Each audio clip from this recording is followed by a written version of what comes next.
It's one thing to listen to doom and gloom about food and fertilizer shortages, skyrocketing prices, the cost of living, or your job being outsourced overseas or eliminated due to automation. It's quite another thing to hear practical, immediately actionable advice from experts who can help you reduce the fear, anxiety, and burden of these problems. Tune in now to the Surviving Hard Times podcast from the Finding Genius Foundation with Richard Jacobs.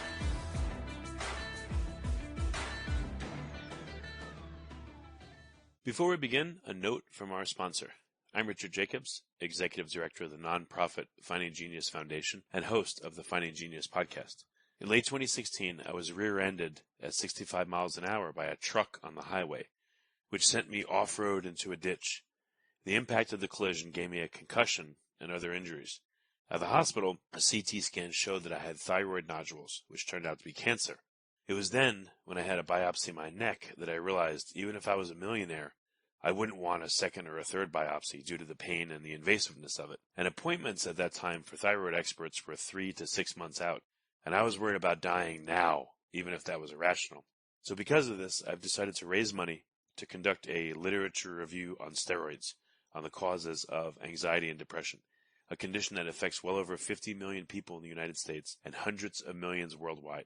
Our goal is to create a codex, a guide that reveals all possible treatments for anxiety and depression for people that live with the condition, or for loved ones that have it, as my wife and my son do. To find out more about our fundraiser, visit findinggeniusfoundation.org and click on Current Initiatives. And now, to our guest. Hello, this is Richard Jacobs with the Surviving Hard Times podcast, sponsored by the Finding Genius Foundation. My guest today is Allison Tolman. She's a nurse, a lactation consultant, and a breast pump expert. She owns New Little Life, which focuses on combining breastfeeding and pumping, especially for working mothers. And she has a very successful YouTube channel that shows objective data and information on the market of breast pumps and all the nuances surrounding them. So, Allison, thanks for coming. Hey, it's good to be here, Richard. Thanks for having me. Yeah, tell me a bit about your background. How did you get involved in this aspect of mothering? Yeah, good question. So I started my career as a nurse, as an LPN, and I worked in an OBGYN office. My favorite part of nursing really was the educational part, and I quickly became a lactation counselor and assisted with all the lactation there. So I knew that that was going to be a long-term goal for me. After I had my first baby, I did go back to work for a year after that, and that was very difficult. And I was a breastfeeding mom myself, and I figured as a nurse and as a lactation counselor, I would know what I was doing. But it was very difficult once I dove into the world of pumping, and I realized that there just was no information out there. I had no one to talk to. I had no idea what I was doing. I didn't quite hit my goals like I would like them, but I did the best I could. For me, it was a little discouraging. So as soon as I was able to get my big certification as an IBCLC, which is an internationally board certified lactation consultant, I immediately jumped right back into the world of pumps and pumping and started a YouTube channel really focused on breast pumps and helping those combining breastfeeding and pumping, because it's quite a different world than if you're doing either of those exclusively. So that's kind of how I ended up where I am today. Yeah, when I picture a lactation consultant, and obviously I'm no expert, I just feel like they help with the breastfeeding part of the equation, but the pump part, I don't know, I've never personally encountered it. And my wife breastfed. I have 3 kids. She was able to do so. And I think she tried pumping a few times, etc. But again, lactation consultants, do they focus on just helping women to breastfeed, or do they actually work with pumps and things like that? Or are you an unusual consultant in that you do? That's a really, really good question, Richard. So as a lactation consultant, we get almost zero training in pumping. So we really are the experts in breastfeeding. When other healthcare providers or moms are, having these difficult scenarios regarding breastfeeding, this is where we're the experts in that. So having said that, not a lot of lactation consultants have experience or knowledge around pumping, and it's not their fault. They're not trained in this. And the problem that we're seeing right now is actually that as part of the Obamacare acts and things that were instituted a few years ago, mothers are getting breast pumps for free through their insurance, almost everybody. So what we're seeing now is a really high influx of breast pumps in mothers' hands and in breastfeeding mothers' hands.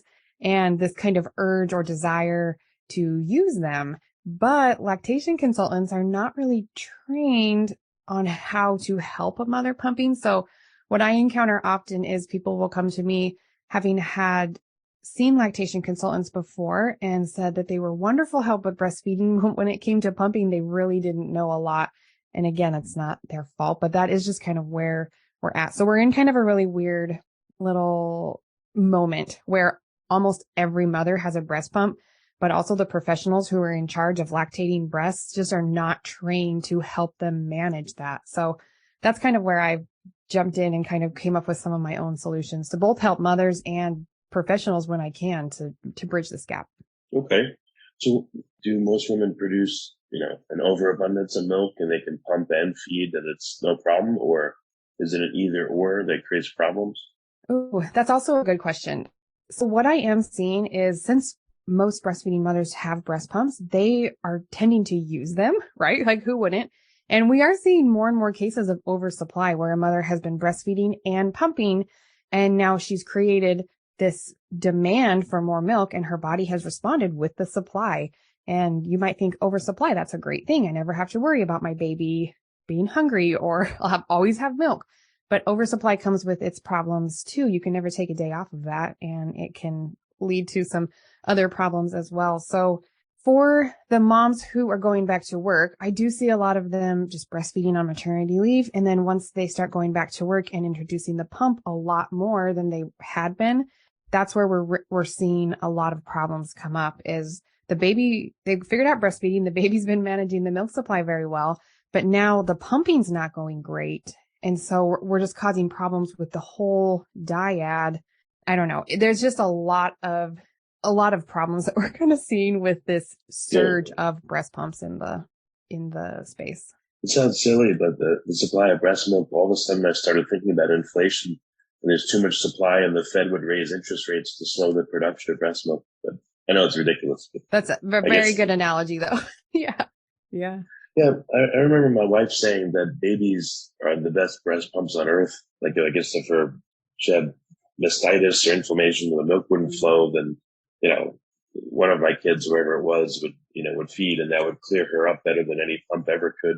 Are there strategies where you're using breastfeeding to help a mother pump better or vice versa? Like, does one help the other or does one hinder the other? Excellent. So what I'm seeing, I work almost exclusively with working mothers. So most all of them are combining breastfeeding and pumping. They're breastfeeding at home and they're pumping at work. And the majority of the mindsets that I'm seeing around that are mothers are pumping at work because they want to continue their breastfeeding relationship as long as possible. So pumping kind of becomes a necessary means to their end goal. They're not necessarily pumping because they love pumping, right?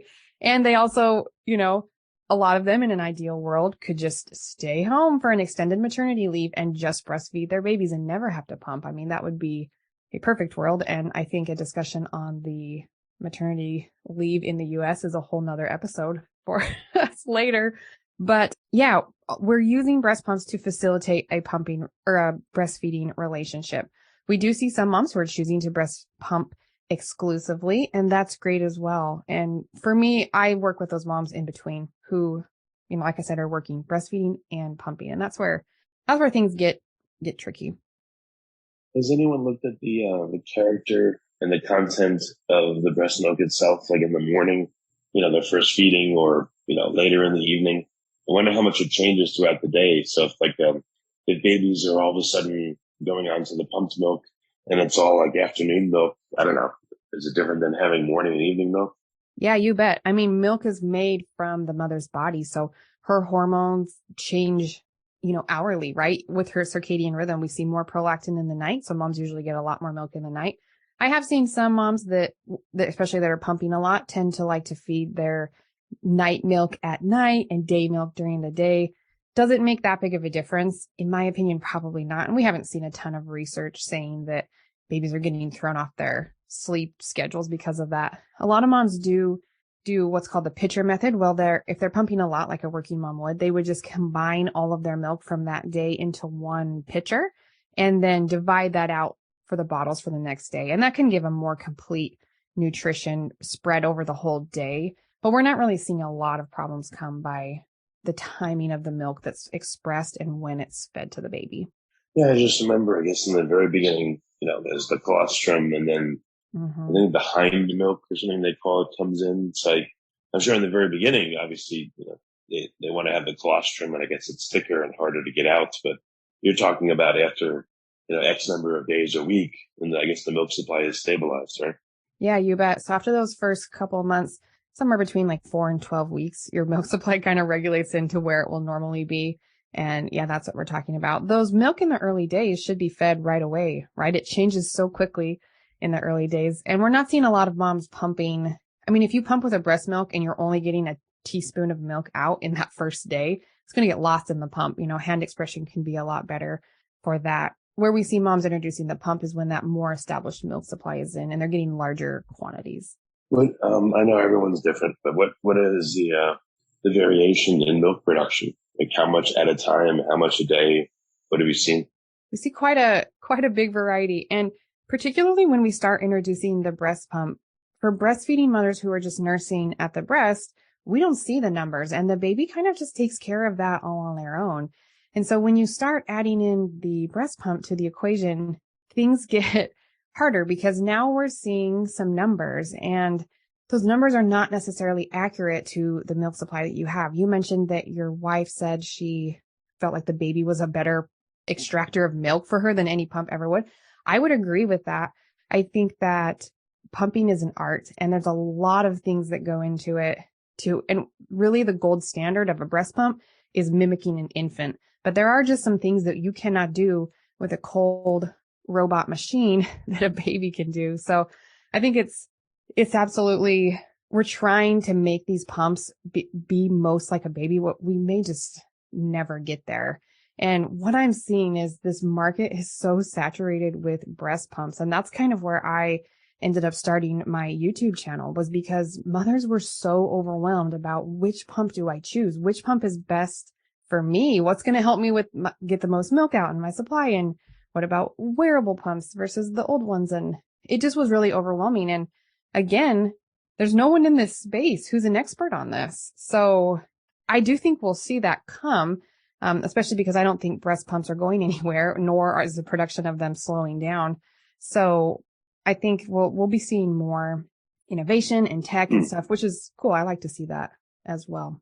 Yeah, the stuff I remember is from 15, 16 years ago. There was manual ones, there was electric ones, there was like, I don't even know the variations anymore, but what are some of the variations and what would lead to confusion for a woman? Like which ones, do manual ones work better or electric ones better? Like what are some of the, variations again that women should be aware of? So there is an alarmingly large amount of breast pumps on the market now. So, I mean, there's hundreds. It's crazy. When I went back to work 8 years ago, I knew of one. I mean, there's been a couple of companies that have been around for, 30 years. And those are the big names that we see a lot. And even 8 years ago, that I had one from one of the biggest companies because that's all there was. Within the last 4 to 5 years, we have seen an explosion breast pumps in the market. Really anyone, if you've got, some money, you can just call up this manufacturer with a patent, brand their pump with your thing and start selling it. I mean, it's very easy. There are a lot of companies there that are working on this tech and developing new products to fill needs of mothers. But as far as what we've currently got on the market, we have kind of your traditional breast pump with the traditional flange. So if you have any experience pumping, that's kind of what you will picture in your mind as we're talking about that. They're almost all double electric breast pumps, meaning that you can pump both sides at the same time with an electric motor.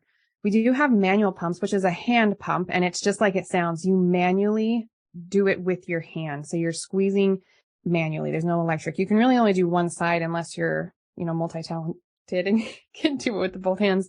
Then we also have portable pumps. These are usually very small. Moms can use them with the regular phalanges or with maybe a cup that goes right in the bra. That makes them more mobile. They're smaller. They do have a little bit less longevity in their motor life because they have smaller motors. And then one of the most popular areas of breast pumps that I get the most questions on are wearable pumps. And these are breast pumps that have the motor and the milk collection device all in one. So you can stick that right in your bra and you don't have any tubes. You don't have a motor coming off. It's right in there. That's the motor. It's also collecting the milk. They do kind of have a reputation for not being as effective as a traditional pump. And in my opinion, that may be true. But we are seeing so many more moms that need to be mobile, that need to have their hands free. Maybe they have other little ones. Maybe they're a working mom. I've worked with a few surgeons before who just cannot step away and pump while they're at work. But if you're skipping pumping sessions, your milk supply will suffer. So sometimes we opt for maybe a slightly less effective pump because of the conveniences and pros that it offers, which kind of outweigh the downsides, if that makes sense. So that's kind of a brief overview. Well, I guess there's a whole other category of hospital pumps. These are big, large pumps that are used in the hospitals for multi-users. They're going 8 hours a day. Every mom in the hospital that needs it is using it. So it's kind of its category as well. Okay. I guess I was going to joke, are there any ones that have like an app attached to it with sensors that let you know the milk production and can change the suction strength and rate and all that stuff? There's quite a few. And I think that's, I've talked to a few companies kind of as an expert consultant before as well. And one of their questions is like, should we include an app? Are moms actually using this? And I think we're seeing more and more tech get into the breastfeeding and breast pumping space, which I think is a good and bad thing. It doesn't always work well when you're tracking something like milk output. I know some of the wearable pumps, you can get on your app, you can adjust the settings right from your phone, which is cool. They do track how much milk is being expressed. They're not always accurate, but they do kind of help you track the output and things like that. There are just some really interesting pumps. I think apps, those have been around for a few years, but the Bluetooth capabilities, some of those more advanced pumps do have those, and it's kind of cool. So, you said that if women skip pumping sessions, it's bad for their milk. What's like an average window of time in which a woman needs to pump, and what happens if she exceeds that window? Yeah, good question. So breast milk is created on a supply and demand cycle. So when you're breastfeeding, your baby kind of naturally does this because they get hungry every 2 to 3 hours and they're going to ask for more milk. So you're going to put them back to the breast and feed them again. When you're away from them, now you have to regulate that on your own. So I would say 2 to 3 hours between milk extraction sessions is kind of a good guideline. But if you're thinking about a working mother, that might not always be possible. If you're working in the ER on a 12-hour shift and it's time to pump, but, an emergency comes in, what are you going to do? And so I think this is an important space to be in. We really have to be able to adjust our plans and accommodate. For a mom like that, I would say get it in when you can and maybe do a makeup session later if you can, squeeze them closer together.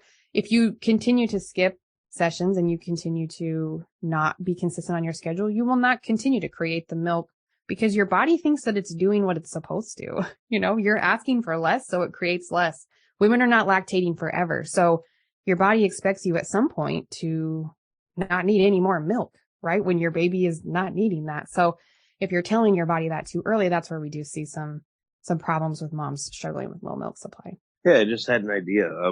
My wife said that sometimes in public, if a baby would cry and it was hungry, that she would start to produce right there. You bet. It was crazy. So I wonder if, has anyone tried to record the sounds of hungry babies crying, for moms that it's hard for them to get started and maybe they play that and listen to it and it actually helps them get going? That is an excellent tip for helping to get that letdown, especially in a place that you're uncomfortable with, like maybe a workplace or in public.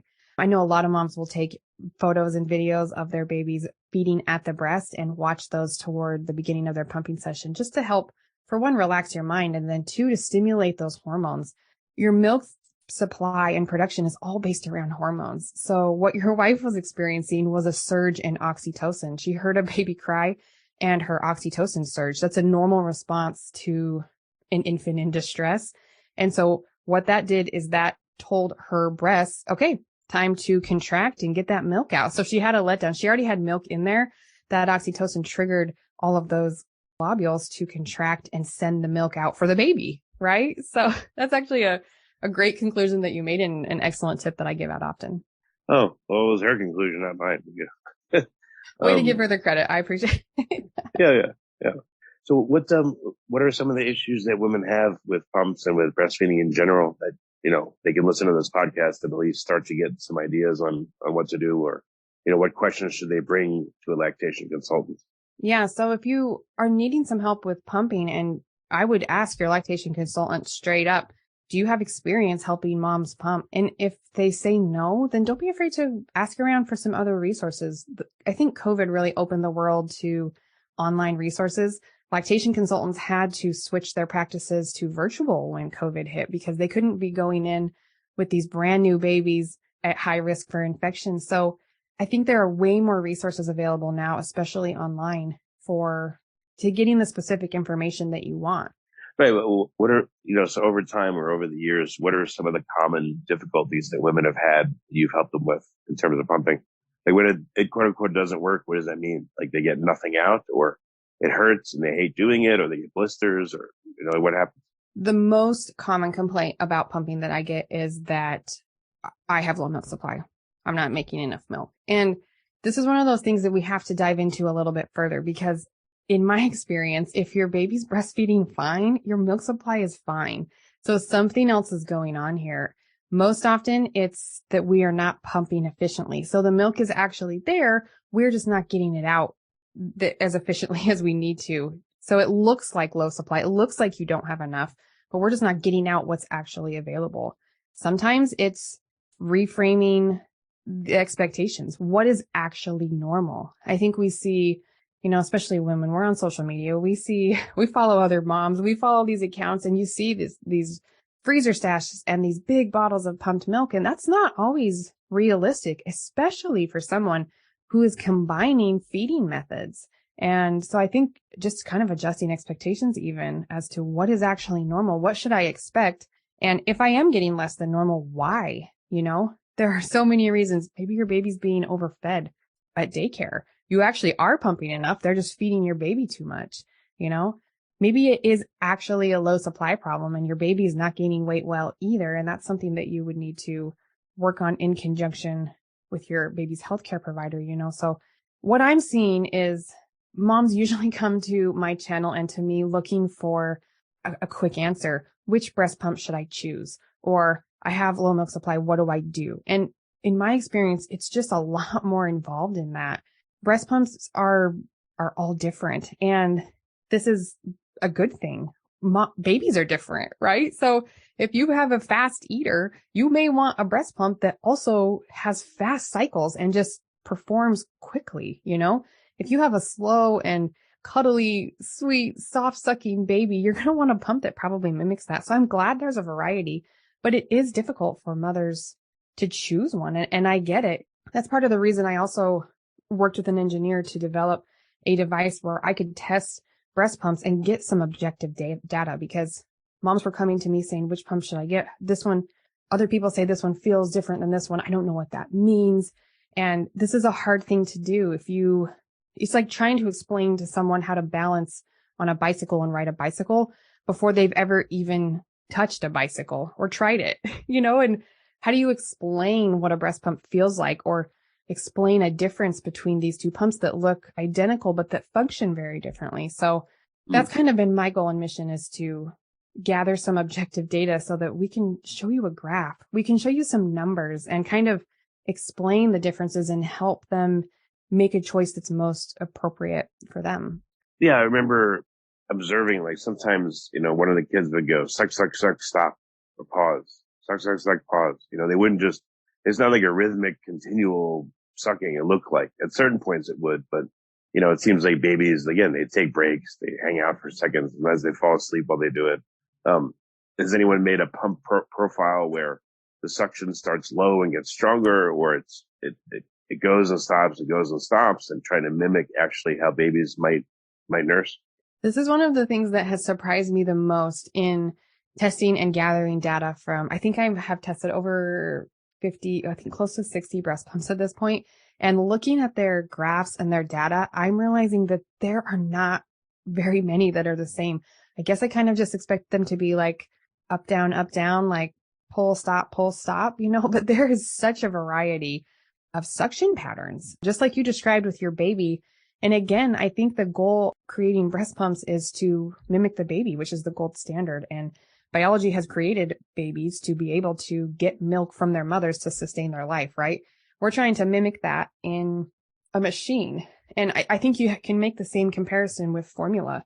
Formula is great and it saves lives and it helps mothers meet their goals and feed their babies, but it is not as good as breast milk. Biology has designed that it's irreplaceable. There are certain aspects of that we will never be able to create in a lab and put in a formula. Breast pumps are very similar. I don't think realistically we will ever get to the point where we have consistent pumps that are performing as well as babies. And so that's kind of been what I've been trying to help with a little bit too. Look at this graph. How does this seem to you? Watch your baby nurse. Or do these seem similar? And again, I think you can overthink this process to the max. Like sometimes you just like pick one. It's suction. It's a pump. Like it's going to suck. So what about like, a woman doing like a small breastfeeding diary? Like, I don't know. I've never asked, like, can a woman tell, they're sucking harder, or, can they tell what the pattern is? Like, what if they did like a breastfeeding diary and they saw the variation in the way their baby does it, and then they were able to seek out pump settings that emulate that? I think that's a good thought. And to be honest, some women will come to me saying, I need a pump with really strong suction, because I think they can tell my baby sucks strong and hard, and that's how I want it. I also have women come to me that say like, look, I'm a little sensitive, I need something that has an impressive low range because I know I'm going to have to be pumping on some lower settings. And so I think women kind of naturally have a good idea. The hardest part really is for first time moms who have never done this before. And I think a lot of times they look at their insurance and they give them a list of pumps that are covered and they just pick one, usually on a random statistic. And unless they found my channel, then they'll, dive into that rabbit hole. And then maybe it works or maybe it doesn't. And then that's where I see moms diving into, okay, well, I'm not getting enough milk out, so I'm going to buy a new breast pump. It's got to be the pump. That's the problem, right? So they buy a new pump. That's still not working. So they buy another pump. So sometimes moms that come to me have spent an alarming amount of money on breast pumps trying to fix the problems, but incorrect pumping practices on a new pump is still incorrect pumping practices. So I don't know. It's so hard in this world of we ask mothers to breastfeed for 6 months exclusively and then a year. The guidelines have recently been extended to up to 2 years. So we're asking women to do this for a really long time. And then we're not really meeting their needs especially those moms in the workplace. And so, it's just kind of a mess at the moment. I think it will get better and we're on the way. More awareness and more moms are doing this and sharing their stories too. But yeah, to answer to your original question, I think we have a wide variety of pumps. And so if they can access the data and the resources to know which pumps are doing what, they may be able to figure out better from the get-go instead of buying all these millions of pumps, which one may work from them right from the beginning. Yeah, does anyone supplement a bit of formula into the mix, or does it make it gross for the baby? Like if they have 2/3 breast milk, 1/3 formula, maybe that helps women with low supply that just can't make it, but will the baby drink that, or is that a mistake? Absolutely. I think that formula is a great resource for what it is. If you want to formula feed from the beginning, that's great as well. The most important thing is to feed the baby, right? We got to feed the baby. It needs to grow appropriately. So sometimes we do see formula being supplemented along with breast milk. I always like to find that happy place between science meets practical and to really help mothers find what is going to work best for you. If you cannot get your pumping sessions in for whatever reason, maybe it's scheduling, maybe it's mentally, that this is just too much for you. And you're only able to supply your baby 50% breast milk and the other 50% is supplemented with formula. I think that's great. Nothing in our lives has to be all or nothing. And I think especially as mothers, we fall into this pattern a lot of if I'm not doing it, I'm 100%, I'm failing. And that is absolutely not the case. I was a nurse and trained in breastfeeding when I went back to work. And by my year goal, my baby was getting about 1.5 bottles of formula every day at daycare. So I was able to make about 80% of his breast milk needs while I was at work. We breastfed fine on the weekends and evenings. So again, why was I not able to pump enough milk? The milk was there and I couldn't get it out. And that's really where I have focused. So even professionals, this is not easy, right? And we need more resources and help, but it never has to be all or nothing. So thanks for bringing that up, Richard. I think that's really important for listeners to know. Yeah, it also sounds very psychological. If you haven't been producing enough, and then if you have anxiety and you put the pump on you, it probably makes it even harder. So, like any suggestions for women to do? Maybe it sounds ridiculous, but can they do like a 1 or 2 minute calming or meditation or just like settling and relaxing so that they can pump? Richard, I think you have a real career potential in the field of lactation. So if you ever get tired of podcasting, you may consider this career for you. There's a lot more to pumping than just plug and play with a pump. Not very many moms can just like put on a pump, push go, and everything works out perfectly. A large portion, pumping especially, is mental. Like you said, if you're stressed and overwhelmed, you put a pump on. You remember what I told you about your wife and how that oxytocin was released to let the milk down and out.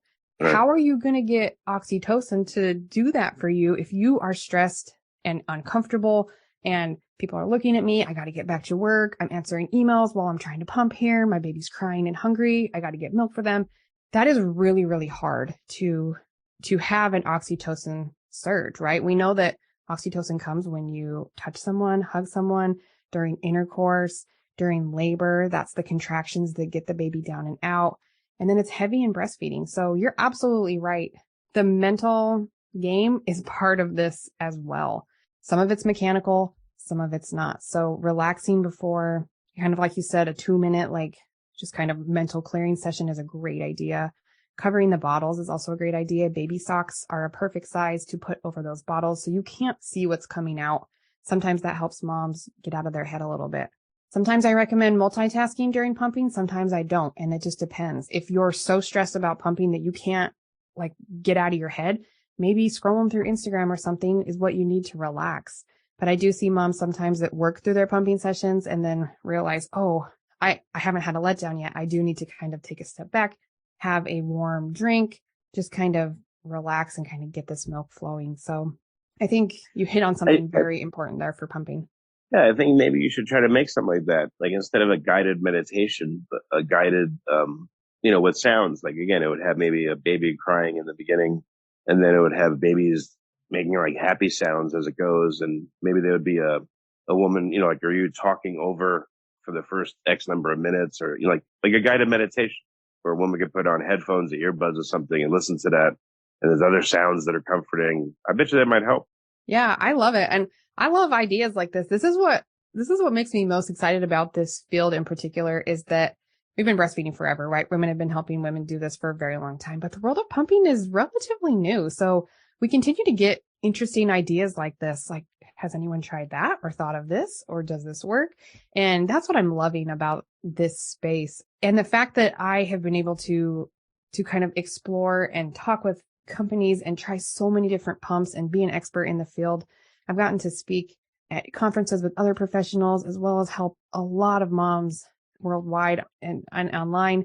It's just been really cool to be a part of this and see new innovation, new ideas, new tech coming, really with the goal, making life easier for lactating moms. And it's a really cool place to be. Yeah. Well, very good.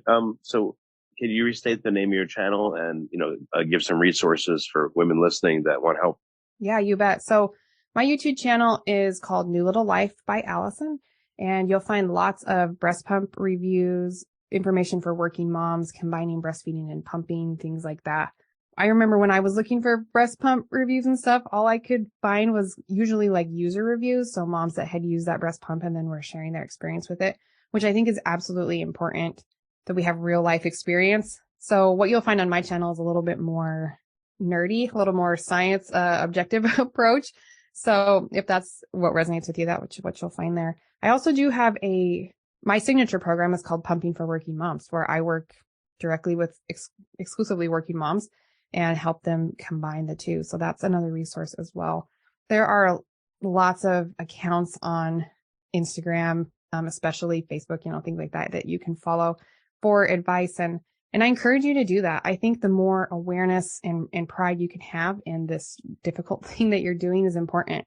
If you ever feel uncomfortable or like that you're not living up to some standards, unfollow quickly. If an account is not for you, if the person is just not meeting your vibes, myself included, please unfollow. You don't need extra things in your life making you feel guilty and just like you're not doing enough. So there are lots of resources out there. I don't know what you've got in your show notes, but we can definitely throw some down in there if you'd like and point some of these moms in the right direction. Excellent. Well, Allison, thank you for what you do and for coming on the podcast. I appreciate it. It's been a lot of fun, Richard. Thanks for having me. Before you stop listening, ask yourself, what are 1 or 2 useful things you heard on this podcast that can help you overcome food and fertilizer shortages, skyrocketing prices, the cost of living, or your job being outsourced overseas or eliminated due to automation? Please like and subscribe and tell your friends and family about the Surviving Hard Times podcast.